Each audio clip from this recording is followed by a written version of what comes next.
Guys, তো এটা হচ্ছে আমার ম্যাক্সো। ওদেরকে নিয়ে আজকে একটু বিকেলে ছাদে গিয়েছিলাম। দেখুন ও বসে আছে, ওকে আদর করছিল, এমন দাঁতগুলো আপনাদেরকে দেখালাম। আর দেখুন ফুলটা কানে কিছুতেই লাগাতে দিল না।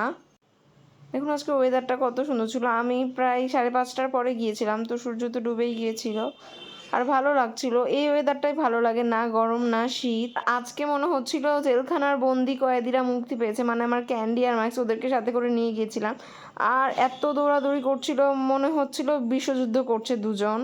আর এখন মা এসেছে, মাকে দেখে ম্যাক্স পাগল হয়ে গেছে, এরকম করছে, মানে এরকমই পাগলামো করতে থাকে। আর দুজন মনে হচ্ছে চতুর্থ বিশ্বযুদ্ধ করছে।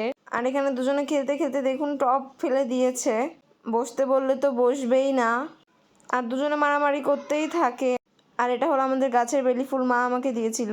আর যুদ্ধ করতে করতে যখন একটু ক্লান্ত হয়ে যায় তখনই আসে এখানে এনার্জি ড্রিঙ্কস খেতে, মানে এই জলটা খেতে। মানে যখন একটু ক্লান্ত হয়ে যায় তখন এসে জল খেয়ে আবার শুরু করে দেয় ওদের পাগলামো।